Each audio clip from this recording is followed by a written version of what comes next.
Lindsay Shaw with Healthy Living. Today I'd like to talk to you about one of our most popular strength training classes on our group fitness schedule here at Ames Parks and Recreation. This very popular class called Power Pump is all about strength training all the major muscle groups in the body. This class is appropriate for all ages, all levels, and men and women. After a brief warm-up, the class will start off with a series of variations of squats. We try to work all the different muscles in the legs with our squat 4-minute series. After a minute of rest, or sometimes we'll do a little cardio burst, we'll move on to the rest of the body, which includes 4 minutes of chest work, tricep work, followed again by another series of lunges or leg work, back, biceps, shoulders, and followed by core and a cool down. This complete strength training class works the entire body, and you get your workout done in an hour and you're out the door. As we all know, strength training is so important to include in our workouts, along with cardio training. We need to try to have strength training done twice a week at least in our workouts. So what I'd like to do is show you some of the variations of exercises you'll find in a Power Pump class. And just know that each muscle group is done 4 minutes. Again, get a complete workout. So what I'd like to start with is squats. Let me show you some of the different ways we can squat using all of our fun fitness equipment in our group fitness program. I'm going to start with heavy dumbbells. We have dumbbells that range from 2 pounds all the way up to 25 pounds. So again, all different levels can do this class, and they just grab the weight that's appropriate for them. So in our 4-minute series of squats, we might start with just a basic squat, coming down, having the dumbbells down by our side. All the way down, all the way up, really going as far down as your knees allow you to go. For some people, just taking it a little bit might be their perfect range of motion. For others, going really deep is more appropriate for them. After squats, what we might do is take it to a squat with a knee. Again, changing the exercise, making it a little more challenging. And then we might take it down to some pulses. Following these exercises, we will grab our long tubing and do some variations of squats with our tubes. Again, we have a lot of different resistant tubes, different sizes of resistance, so all different levels can work as needed. Arms can either be here or all the way up, keeping those wrists in. We can squat and take it to an outer thigh. Again, working the legs a little differently, getting some outer thigh training and working those squats. After our 4-minute squat series, again, we can do a cardio burst. We'll move on to chest. With chest, we might use the resistor ball. Sitting down on the ball, we'll grab our heavy dumbbells and walking out. So the neck is on the ball, arms are up high. We can really start thinking about different variations of chest work, starting with a fly. Bringing the arms all the way out, elbows soft. Or we can challenge ourselves a little bit by bringing one arm down and back. That works the obliques just a little bit more. We can do chest press, taking the arms down, pushing it up. You can do both arms at the same time or single arm chest press. Those would be some different variations of chest exercises that you would find in this class. A lot of times we like to include push-ups, of course, because push-ups are such an effective body weight exercise that we can do for chest training. Moving on to the next muscle group, we're going to focus on the triceps.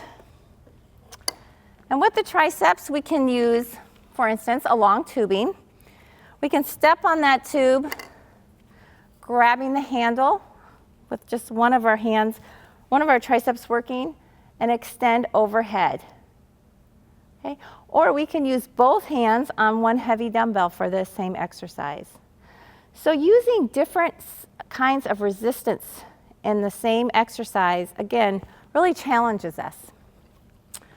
We can also take one of our gliders that our class participants love because they really challenge us in core training and leg training. It kind of complements our tricep training.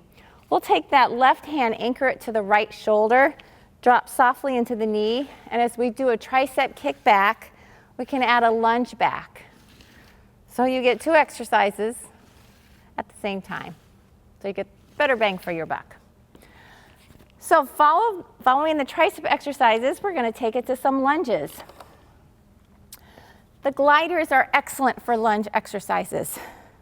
They really help us do a complete range of motion, work us in all different planes. We're going to start with just a curtsy lunge, and I like to always hold one here. People have something to rotate. Hold on to as they rotate to one side and back. Again, you're going to really feel this one in your legs. Or we can take it straight back, or we can even take it to the side. And of course, we can take it to the front. Another way we can work lunges in our classes would be with our heavy dumbbells. One of my favorite exercises with lunges has the balance component in it, which again is so important when we exercise to make sure you're practicing balance. So I'm just going to take it to a front lunge, and I'm going to come up with the knee, and I'm going to take it to a back lunge. Let me try that again, see if I can do better. So front lunge, knee up, back lunge, knee up. So here we have that balance component in our exercises. We're going to follow the lunges with back training. The back has a lot of different variations. We have our upper back to work on, lower back. We want to make sure we work on flexibility of the spine. So we're going to start with just a lat pull down with our tubing. And with the tube, we wrap it around our hands, and we can really vary up the size of the tube. So I want it a little tighter for this exercise. Again, this exercise will incorporate a little balance training.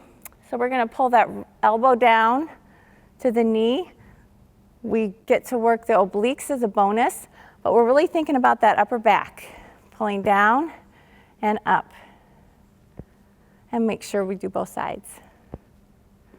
We can work those posture muscles in the upper back by just pulling right here, pulsing.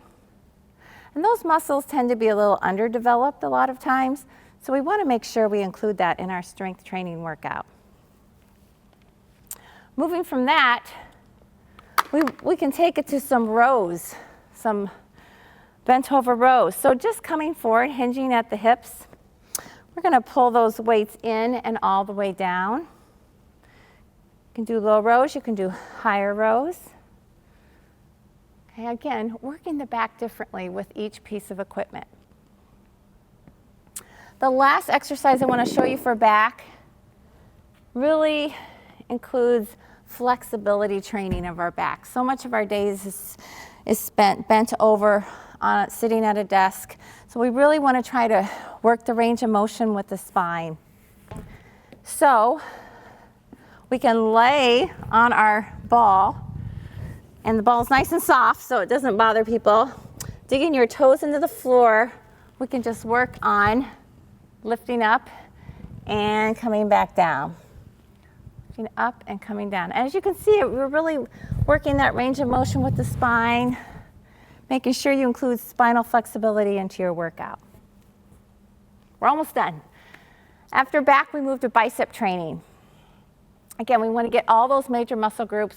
Biceps are usually one group that most people remember to do, but we want to make sure we include those in our class. So with bicep training, grabbing those heavy dumbbells, there's a lot of variations of bicep curls. Just bringing them straight up and down. Hammer curls, or we can add a little rotation at the top. We can take it out to the side a little slower and back down. Again, we want to make sure we do the same exercise with different forms of resistance. So we like to also include bicep curls, same exercise, different piece of equipment. So standing on the tube, and again, the tube is so nice because as your muscle gets fatigued, you can change up the tube and how much resistance you have. So if you're feeling pretty good, you're feeling pretty fresh, you can stand with your legs pretty far apart. As you get tired, we'll bring our feet a little closer together. And if you're really tired, your bicep gets tired, we can drop down to 1 foot. So we have variations of bicep curls here as well. We can cross under with a little undercut. We can do little pulses right here. And we can hold it. A lot of us need to make sure we keep strength in those biceps so we can carry our groceries in from the car, etc. It's called functional training. Pulse it up high. We can alternate. So there's a lot of variations of bicep curls that we do in our classes. The second to last muscle group are shoulders. And with the shoulders, we tend to make sure people use lighter weights for their shoulders. It's a weaker muscle group, and a lot of times people have shoulder injuries they're unaware of. So we want to be really safe when we do shoulder training. So just take it out to the sides and back down. People can keep those elbows nice and soft. There's a variation. You can bring the palms towards the front. We want to make sure we get the shoulders or the deltoids in all different areas, front, side, and back. So just bring in the arms to the front. Again, we can vary it up by bringing palms down. And the one most important that a lot of people tend to forget is our posterior deltoid, which is the back of the shoulders. So we want to make sure we include that in our strength training, taking the arms out to the side and back. And there's a lot of other shoulder exercises. There's shoulder shrugs. And again, there's the overhead press. Again, we can use the resistant tube or the weights. All right. Our last muscle group, but definitely not our least muscle group, it's the one people are always so excited to work on, is core training. With core training, we try to really work the entire core, which really encompasses everything from below the chest to the hips, front and back. So we want to work this entire muscle group. So I'm going to start with just some easy crunches on the ball. And the ball is nice. It gives you a little bigger range of motion to work with when you do crunches. So we're going to just lay back. And so I can go down just a little further and come up. And as we do core training, we always want to try and think of navel to spine right here, really pulling in as much as you can and staying tight through the core. Another really popular exercise is hover training or plank training, and we can use the gliders for our planks and our hovers, or not, but I'm going to show you some variations of the gliders. And if you don't have gliders at home and you want to do glider training, you can use paper towels, or I'm sorry, paper plates. You can use towels, etc. So just something that helps you slide on a surface. So with plank training, we're going to put our hands down, and we always try to stay safe in the shoulders by having the wrists right under the shoulders. And we're just going to take those legs out. And this is just a common plank, so we can just hold it here. We really try to avoid lifting the hips up too high or letting the back sway too much. We want to really try to think of our body in a board-like position. And then with the gliders, we can do different variations. For instance, we can pull both knees in and straight out. It's called a reverse crunch. It's very effective in core training. We can work the obliques a little bit by bringing the opposite knee towards that elbow. Or we can drop down to a hover, elbows just resting on the floor. Again, we want to try and keep the elbows right above the shoulders. We can just hold this, or we can take it to a little jumping jack to really spice things up. After all this, we follow the class down with a nice cool down, stretch, relax, and then you're out the door knowing that you just completed an entire strength training workout. Again, we encourage people to try and do 2 strength training workouts a week, And power pump is a great way to come, have fun, doing it, and get a complete total body workout in. If you would like more information on our power pump class or any of our group fitness classes here at Ames Parks and Recreation, you can contact me at 239-5353. Or check out all our group fitness classes online at amesparkrec.org. I'm Nancy Shaw with Healthy Living, and remember, it's never too late to get fit.